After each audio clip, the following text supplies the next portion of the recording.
who gave their lives to save others. We will remember the courage of countless working people, not just our amazing NHS and care workers, but shop workers, transport staff, pharmacists, teachers, police, armed forces, emergency services, and many others who kept our country going during our biggest crisis since the Second World War. We will commemorate the small acts of kindness, the spirit of volunteering, and the daily sacrifice of millions who placed their lives on hold time and again as we fought each new wave of the virus, buying time for our brilliant scientists to come to our aid. In that moment of commemoration, we will celebrate the genius and perseverance of those who discovered the vaccines and the immense national effort, never seen before in our history, which is now underway to distribute them, one that has now seen us immunize over 6.8 million people across the United Kingdom. And when those vaccines have finally freed us from this virus and put us on a path to recovery, we will make sure we learn the lessons and reflect and prepare. And until that time, the best and most important thing we can all do to honor the memory of those who have died is to work together with ever greater resolve to defeat this disease, and that is what we will do. I'm now going to hand over to Chris for the slides. Thank you, Prime Minister. On this very sad day, I've just got three slides. The first is the number of people testing positive for COVID in the UK. And as you can see on this graph, the number peaked at an extremely high number. It is still at a very high number, but it has been coming down. I want to just put one caution on that, which is that Office for National Statistics data demonstrates a rather slower decrease, and I think we need to be careful that we do not relax too early. Next slide, please. The number of people in hospital with COVID is still an incredibly high number, over 35,000 people. And as you can see in this graph, it is flattened off. It is not still rising overall. It is substantially above the peak in April. And over this time, it looks as if it's coming down very slightly in some areas, including London and the southeast and the east of England. But there are some areas of the country where it is still not convincingly reducing. So it is still at a very high level throughout the country, and NHS staff are working incredibly hard with many very sick COVID patients.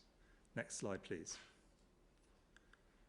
And finally, on this day, the number of deaths.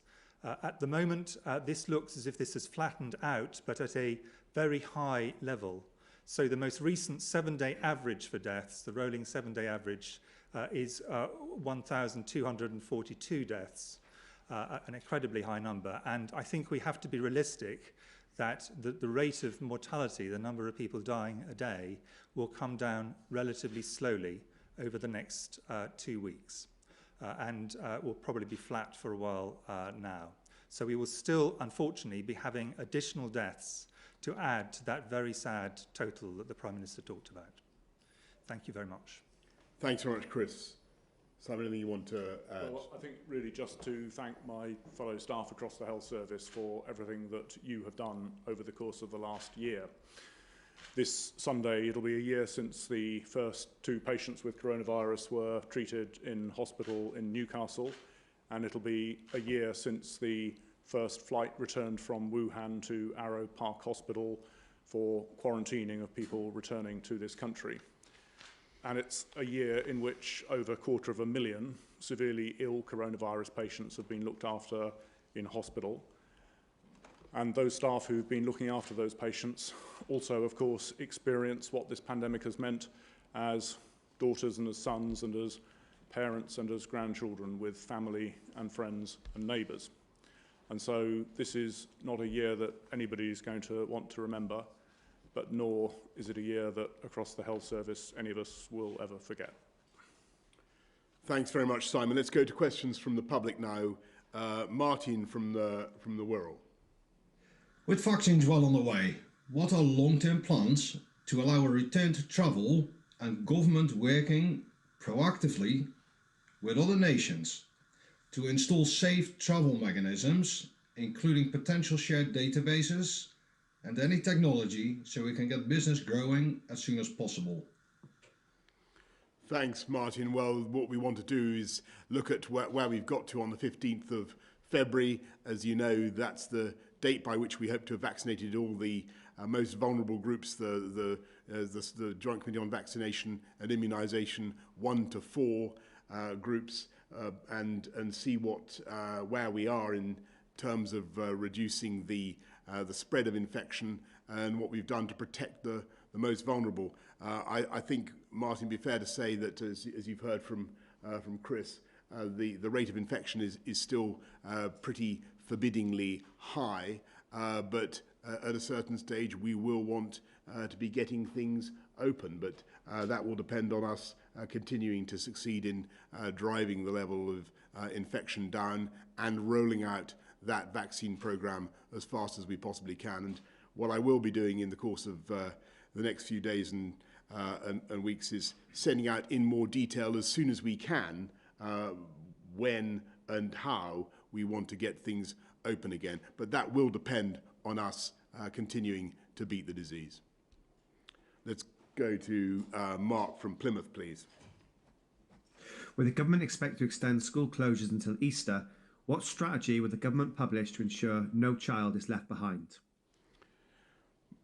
Mark, we will want to look very, very carefully at the data at where we've got to with the vaccination programme before we make our announcements about the timetables. As I just said to Martin, we're working as hard as we can to get things open. If you will recall, we really wanted to keep schools open, and we will want to reopen them. But we must do it in a way that is safe, and we must do it cautiously. I appreciate the huge efforts parents are now going to teach their kids at home, to look after kids who should be in school. School is the best place for pupils, and I know the educational damage that we risk doing by protracted lockdowns, and that's why the government continues to support all sorts of measures to help teachers, a big rollout of laptops, 1.3 million laptops that we've provided, and massive investments in catch-up tuition as well. Clearly, that can't be in tutoring and one-to-one help of all kinds. That can't be done whilst kids are at home. So what we will do, Mark, is work round the clock as we come out of lockdown to ensure that the kids who have suffered, pupils who have suffered from loss of learning, from differential learning across the country, get the attention, get the tuition and the support that they need, and we'll make sure that exams are fair and properly adjusted to reflect what everybody has been going through in the last 12 months. Let's go to Laura Koonsberg of the BBC. Thank you very much. And everyone's thoughts tonight are with those who have lost loved ones, their families left behind. But Prime Minister, near the start, the hope in government was to contain the numbers to 20,000. It's now 5 times that. What went so wrong? And to the others, can you give us any idea of the range of the possible totals that you are looking at now? What are your expectations? Well, Laura, I think on this day I should just really repeat that I am deeply sorry for every life that has been lost, and of course as Prime Minister I take full responsibility for everything that the government has done. What I can tell you is that we truly did everything we could and continue to do everything that we can to minimise loss of life and to minimise suffering in what has been a very, very difficult stage and a very, very difficult crisis for our country, and we will continue to do that, just as every government that is affected by this crisis around the world is continuing to do the same. I I think in terms of the range of totals, I've always been very careful not to try and make forward projections on terms of numbers. All I have said earlier on, and I will repeat this, is unfortunately we're going to see quite a lot more deaths over the next few weeks before the effects of the vaccines begin to be felt. And I think we have to be realistic that that is going to happen. But trying to actually put a number on that I don't think is helpful to anybody. I think what we really should do is do everything we can to try and prevent that. And that is a combination of rolling out the vaccines, as the Prime Minister has said, but also all of us doing our bit in terms of staying at home, except where we have to. And that's something which I know the entire country is doing, and that is really the key to the next few weeks. We have just add one point, of course, Simon. Prime Minister, which is that fundamentally the driver of the death rate is the infection rate. Set against that, we are seeing continuing improvements in hospital treatment for severely sick coronavirus patients. Crudely, the in-hospital death rate has fallen from about a third to a fifth, and we do expect that there will be more treatments for coronavirus looking out over the next 6 to 18 months perhaps. We've already seen those with some of the corticosteroids, some of the rheumatoid arthritis drugs that have been repurposed. There are antivirals in the pipeline. So looking out, I think we can see a world in which coronavirus may be more treatable, but for right now, it's a combination of reducing infections and getting vaccinations done. And as we stand here this evening, 1 in 8 adults across this country have now had their first vaccination. So we are well on our way. Thanks, Simon. Thanks, Laura. Paul Brand of ITV. Thank you, Prime Minister. Prime Minister, 20,000 deaths was once described as a good outcome. How would you describe the outcome of 100,000 deaths that you've presided over? And to Professor Whitty, what would you say to care homes who are telling us tonight that they are concerned about the gap between the first dose of the vaccine and the second dose, and who are calling on the government to close that gap back down to the recommended number by Pfizer? Paul, I think that you'd exhaust the thesaurus of misery. It's an appalling and tragic loss of life, and there's no question about it. And all we can do now, as Chris has just been saying, is work together with the tools that we have of the stay-at-home principle plus the vaccines to defeat the virus. And as I say, I'm sure that we will. In terms of the gap, I'm going to give a relatively technical answer because I think this is important that people who are listening to this, who've had one vaccination, actually understand the logic behind it, because I think this is a key question.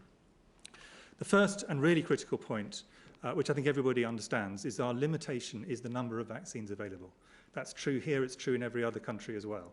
So therefore, by definition, if you give a vaccine twice to someone, you can only give it to half the number of people over a period of time.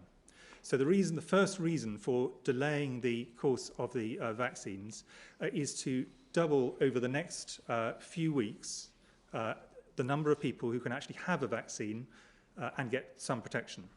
The second point on this is the great majority of the protection comes from the first vaccine that someone has, the great majority. And that's true for the Pfizer vaccine, it's true for, as far as we can see, the Moderna vaccine, which is coming, and it's true for the AZ vaccine. So the great majority of this protection is from that first dose. And therefore, what we're doing is we're giving a first dose to twice as many people. Now, the third thing people say is, well, might we have a situation where the immunity suddenly wanes between 3 weeks and 12 weeks? And there is no evidence for that for natural immunity. There is no evidence for that for the AZ vaccine. And there is no evidence for that in the Moderna vaccine, which is very similar, it's another RNA one, to the Pfizer vaccine. So that side of things, I think we are confident of. The final reason that people are worried about is, well, could this give rise to a situation where there's an increased risk of something developing in terms of a variant of this in the period of the 8 weeks, and that's a theoretical worry.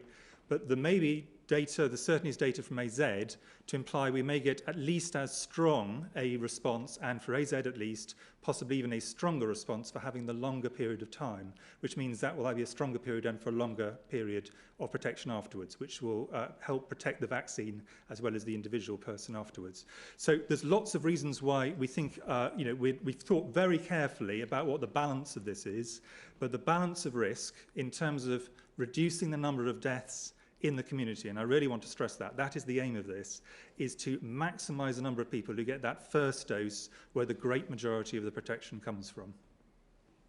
Thanks, Paul. Sam Coates, Sky. Prime Minister, you just said we truly did everything we could to save lives.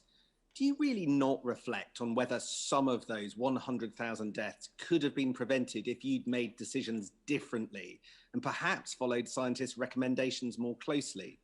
Professor Whitty, do you wish you could have done more to encourage a lockdown or circuit break, as Sage suggested, in September rather than having to wait till the end of October? And Sir Simon, do you think that there was too much household mixing in December? Sam, I just want to repeat what I said really to Paul and to Laura. We did everything that we could to minimise suffering and minimise loss of life in this country as a result of the pandemic, and I'm deeply sorry for every life lost. What I can say is that the government will continue to do everything we can to minimise life lost as we go forward, and I continue to urge people, as Chris has just done, to follow that guidance and stay at home and protect the NHS and save lives. In terms of the question you asked me, I mean, the data, what we have now is a situation which is quite different to what we had in September, and I think it's important that we recognise that. The new variant has changed the situation we're in very substantially. The question about when to actually do particular measures has always been a matter of trying to balance, and I've said this repeatedly throughout this tragic pandemic, balance the things which actually reduce the risk of transmission with all the other things we're trying to do in terms of society staying functioning over what has been a very long period of time, and unfortunately one we're not through at the moment. And that's something which political leaders have had to balance really difficult things. The scientific evidence is clearly something which is one part of that, and something which people have tried to make as clear as possible, and all the minutes are published, and that's all it's extremely clear what the evidence on that is. But I would go back to saying the thing which we have, which has made things very different in 2021, has been the problems of the new variant, and that was not predictable in September, although that is something we are trying to do something to address now. And that's the reason we were worried 2 weeks ago that the measures we had at the moment were not enough to hold this new variant. I think what the data I showed you at the beginning of the slide sessions shows is that the rates are just about holding with the new variant, with what everybody is doing. Our big worry was that we wouldn't even be able to hold it. It's going to be much harder because of this new variant, and I think we have to be realistic about that. What I'd say, Sam, is three things. First of all, in terms of the underlying causes of spread, I think we defer to Chris and to the epidemiologists.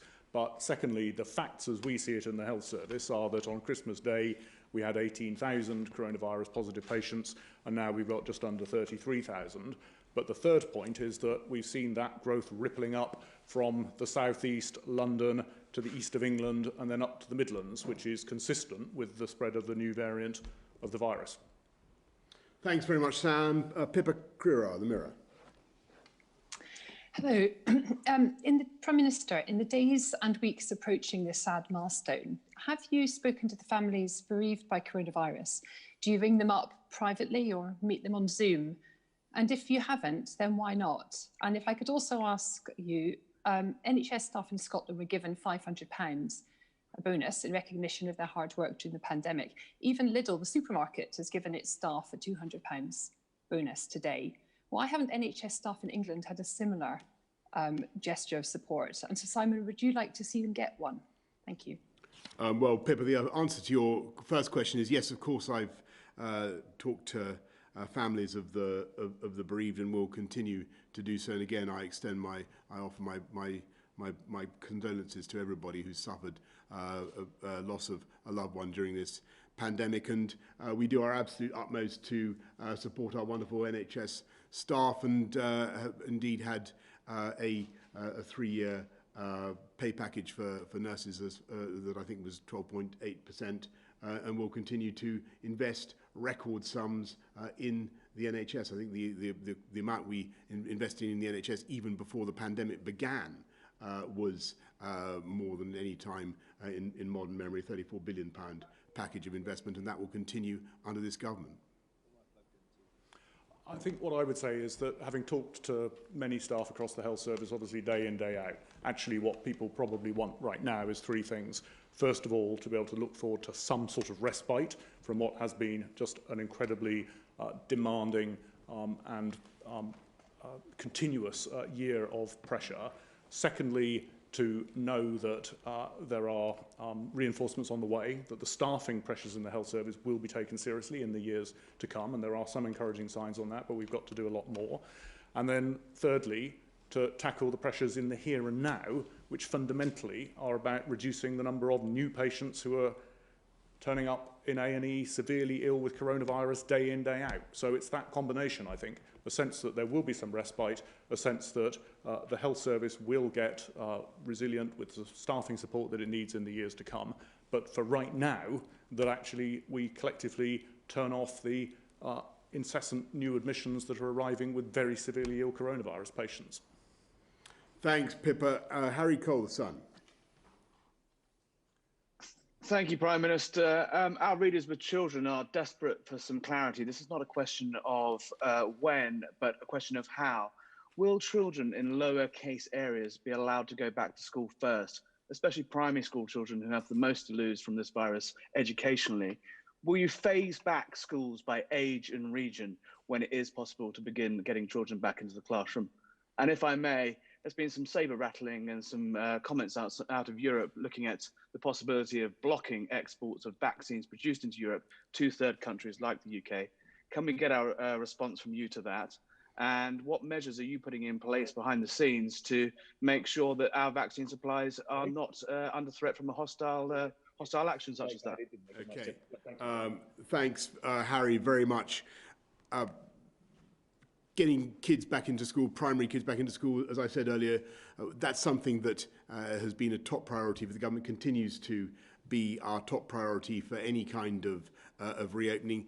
Clearly, if we're going to go back after half term, February the 22nd, we're going to need to give 2 weeks notice. So what I can tell you, Harry, is we will be making sure that we give advice well in advance of that about what we hope to do, and give people some rough idea of when things might be possible. And that depends, as I've said earlier, on the rollout of the vaccine, where we are with the pandemic, the rates of infection, and so on. And on your excellent point about would there be a regional difference when we look at areas where the virus is less present. It's pretty much a national picture at the moment, but of course we will look at all those types of all those ideas on supply of vaccines from abroad and supply into this country. I've got total confidence in our supplies. We've been over this many times in the last few days and hours. We've got confidence in our supply. I've seen what Commissioner Kyriakides has said, and all I would say is obviously we expect and hope that our EU friends will honour all contracts, and we will continue. We fully expect that will happen, and we continue to work with friends and partners in the EU and indeed around the world, because the delivery of the vaccine has been a multinational effort. The creation of the vaccine has been a multinational effort, and the delivery of the vaccine is multinational as well, because the virus knows no borders. I think that was it. I don't think you had a question for either of my colleagues. Let's go finally to Charlie Cooper of Politico. Hello, thank you for having me. It's a terrible milestone we've passed today. Prime Minister, you spoke about learning lessons, Can you give a concrete example or several concrete examples of what you are doing or planning to ensure that we never see a terrible loss of life in the UK again, because this will not be the last pandemic? And just to follow up on the question about the EU, would you urge the EU against the kind of vaccine controls on exports of vaccines that have been suggested?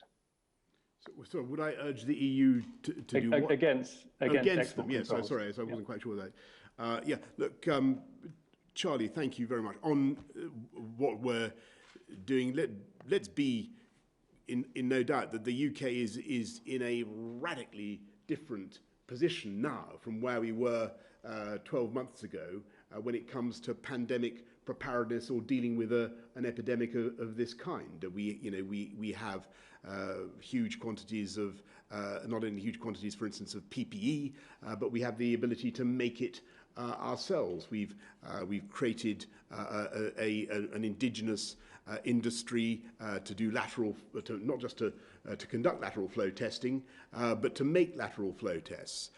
We have a vast test and trace industry. NHS test and trace has been built from scratch, is now a colossal operation that is actually doing amazing work in isolating incidences of the disease and helping us to find out exactly what is going on and where. The UK is also, I've asked Chris and Simon to comment on this, but the UK is also out in front in conducting genomic testing of the virus cases, so that we know exactly what type of virus. And 47% of all the genomic analysis in the world is now done in the UK.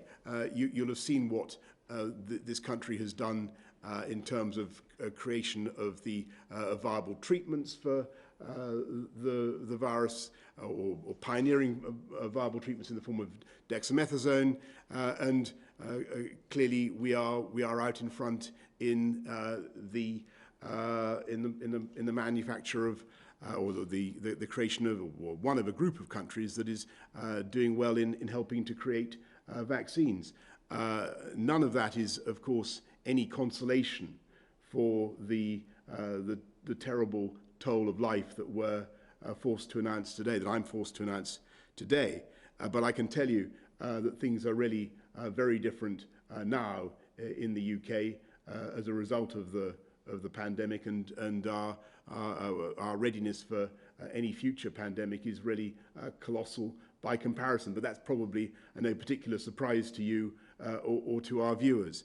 I think people would expect that, and quite rightly. On your point about the vaccines and our friends in the EU, I would just repeat what I said. The creation of these vaccines has been a wonderful example of multinational cooperation, and I think that one of the lessons we have to learn, the world has to learn from the pandemic, is the need to cooperate and to make sure that we do things together and we understand how to fight these pandemics together. So I don't want to see restrictions on the supply of PPE across borders. I don't want to see restrictions on the supply of drugs across borders, and I don't want to see restrictions on vaccines or their ingredients across borders. And I think that's pretty commonsensical, and I'm sure would be widely supported across the EU as well. There's a huge amount we have learned, are learning, and will learn about this. I'll take just three broad groups. There's things we've learned scientifically. We now understand the virus in a way we didn't, and some of the science has undoubtedly changed. Some of our understanding of what the science meant has changed. For example, we were initially quite cautious about whether masks were useful. We decided that they were, based on increasing levels of evidence. We initially didn't realise quite how strong the importance of asymptomatic transmission was, for example. I think we now recognise that's a very major part of it. Then there's things we've learned clinically, and the reason, as Sir Simon said earlier on, that the death rates have gone down is doctors are learning the whole time. Some of this by randomised trials like dexamethasone, a variety of other trials, many of which are led from the UK, because we have a very strong tradition of evidence-based medicine, but also just by clinical practice, which is the way that doctors and nurses learn how to improve treatment in different areas. And we've learnt things operationally. Very obviously, that means that we can do things now that we were not able to do and didn't understand how to do early on, and we will continue to learn. And I think we need to realise we're going to have to continue to learn the lessons from this pandemic, because there is a lot for us to learn from it. Thank you, Charlie, and thanks very much, everybody. Thank you.